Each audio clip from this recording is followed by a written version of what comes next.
What's up, everybody? Ryan Thomas here, coming to you live from One Buffalo, New York, bringing you another edition of the Thomas Take Sports Podcast. And guess what? I wanted to hop on here and talk some Buffalo Bills football, obviously. We got a big game coming up. Most people know about it, especially the people in Buffalo. We got a big game coming up in Foxborough at Gillette Stadium as we take on the New England Patriots for the second time this season, the AFC East rival of the Buffalo Bills. And most people ask me, knowing that I'm a Bills fan, they say, hey, who is the rival? Is it Miami? Is it the Jets? It's the Patriots. It's been the Patriots. It's been the team that we've been trying to supplant for the last, better part of the last 15 to 20 years. Largely unsuccessfully. But things are starting to, obviously turn a little bit. There's a new tide coming. In terms of this head coach, Sean McDermott, I believe that he has really righted the ship here in Buffalo already in his first season.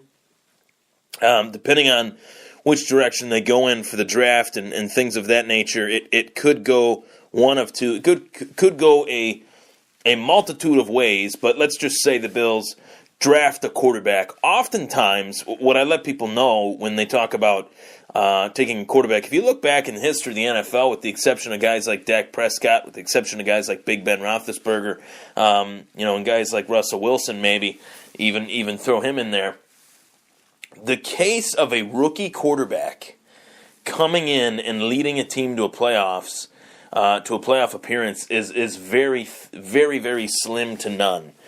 Recently, we've seen a few quarterbacks do it, but history in the NFL states that that's very tough to do. So, if the Bills go that route, the playoffs kind of become a little bit, further away. I think maybe if they finish, 8-8 or 9-7 this year, or 10-6 even, let's just say they win out and they beat the Patriots, they beat the Dolphins, it could be a situation where you have a bad quarterback in Tyrod Taylor, a guy that is one of the worst passing quarterbacks in the NFL, in my opinion, the worst passing quarterback in the NFL. You move on from him and you go with a rookie, let's just say. Will that really bode well for that particular season? Usually it doesn't. Usually you take a step back with a rookie rather than, 3 steps forward. But only time will tell. That's just something I wanted to start the show off with to kind of precurse the true topic, the true subject matter of the show. So throughout the season, in watching, the Buffalo Bills, and each and every week seeing them win, seeing them lose, and leading to this 8-6 record that they carry into this matchup with New England this weekend at Foxborough, I've watched each and every Sean McDermott press conference and tried to get a gauge as to how I see him as a coach. And obviously, I kind of mentioned it very briefly. I really like him. I think that he is probably the best thing to happen to the Bills in quite some time. Everybody knows that I'm a big supporter of his. And not only that, I feel like the common goal at One Bills Drive is so misconstrued by the fans. The fans think that the common goal is to make the playoffs. With Sean McDermott, with Brandon Beane, with Rick Dennison, much to the chagrin of quite a few in the Bills Mafia, and Leslie Frazier, this coaching staff and McDermott and company, Mick Beane and company, I should say, the common goal is not to just make the playoffs. The goal is to find a way to get better today and find a way to get better tomorrow. This season has blown past any and all expectations that most Bills fans have had. I thought the Bills would go 8-8 this season. With or without Sammy Watkins, I thought 8-8 was a realistic goal. I did see Trey White being an immediate impact player. I did see Micah Hyde being an immediate impact player. And I thought that the defense would be very highly improved in comparison to last year, being that they were reverting back to the true scheme that fits the players on this team in the 4-3 defense. In terms of their offense, very one-dimensional, LaShawn McCoy, and that's about it. In terms of the passing game is virtually non-existent. So, all in all, you really look at what is the goal of this team. The goal is to make the playoffs, but the one common goal is to embrace Sean McDermott's process of winning today and winning tomorrow. And I think if, let's just say the Bills don't make the playoffs, will I be a little bit let down? Sure. Will I be a little bit, well, it's another year to add on the drought? Yeah, but at the same time, at the end of the day, it's just another year. This year wasn't supposed to be the year that they'd make the playoffs. I did like a 15-minute video where I said 2017 might not be the year, but 2018 will be. And I'm still willing to go out on a limb and say that. Even if they do have a rookie quarterback, I think that with the Bills, they do have an opportunity with a rookie or with a one-year pro like Nate Peterman to make the playoffs with this capital that they have moving into the April 2018 NFL Draft. So the one common goal isn't essentially to make the playoffs. The one common goal is to get better each and every day. And I see a true gradual improvement each and every week at One Bills Drive since the day Sean McDermott was hired as the Buffalo Bills head coach. And I couldn't say that about Rex Ryan. I couldn't say that about Doug Marrone. I couldn't say that about Chan Gailey. I couldn't say that about Dick Duran. I couldn't say that about Mike Mularkey. I couldn't say that about Greg Williams.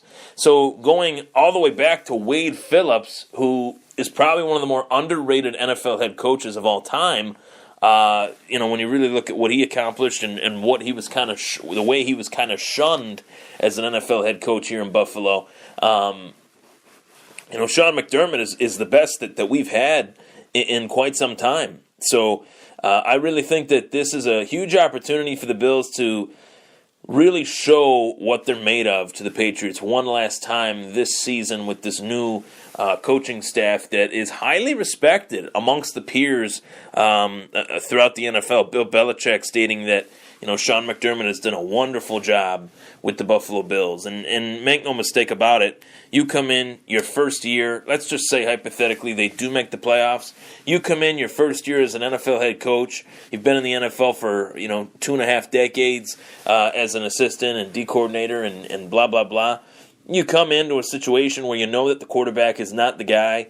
You know that you got a great runner. You know that you got pieces on this team, but the pieces that you thought you had, or the casual, the casual eye, the fans thought that these were the pieces that were going to be here for a little while. The Sammy Watkins, the Ronald Darbys. You trade those guys away, and you had some people second-guessing Sean McDermott, some people second-guessing Brandon Beane, wondering, I really hope they know what they're doing. Well, they're 8-6.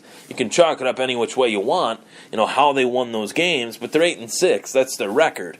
And we're moving on to the last 2 weeks of the season where the Bills are playing meaningful games in December, which I can't remember the last time I could actually say meaningful games in December and actually mean it to where it would have the Patriots and the Bills in Foxborough with the number one broadcasting team on CBS, a game that's very crucial to the Bills' playoff chances. And there's a lot of different scenarios. I'm not going to go into all those, but the basic scenario that I believe puts Buffalo in the playoffs is one in which they win out. They win out, go 10-6, and make it.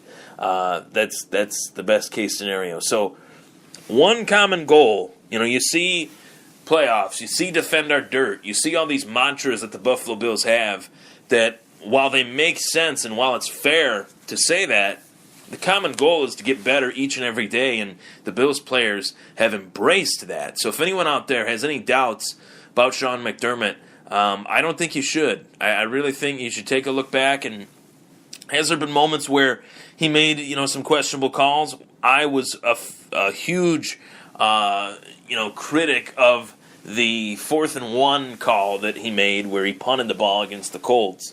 I didn't like that call at all, but at the end of the day, they won the game, so I'm not going to continue to harp on something in a game that they won, So that is that. I really think the Bills have a chance in this game. I think other than most years, this is the first game with Sean McDermott that they're playing in Foxborough. That's the X factor. They say, well, Buffalo has had such a tough time with the Patriots. Buffalo this, Buffalo won't do this, Buffalo won't do that. Okay, well, those years we didn't have a coach like Sean McDermott.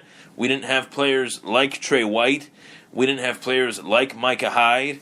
and we didn't have the buy-in mentality that this team has now. You really look at the players from years past. Players like Preston Brown, who is on the Bills today, but talking about years past, he said that the defense was just so confusing with Rex Ryan. He had to check down 4 times before the ball was snapped. Nickell Robey-Coleman, speaking as a Los Angeles Ram, went into great detail about it. So it just wasn't the right fit. And Sean McDermott comes in, really rights the ship at one Bills drive.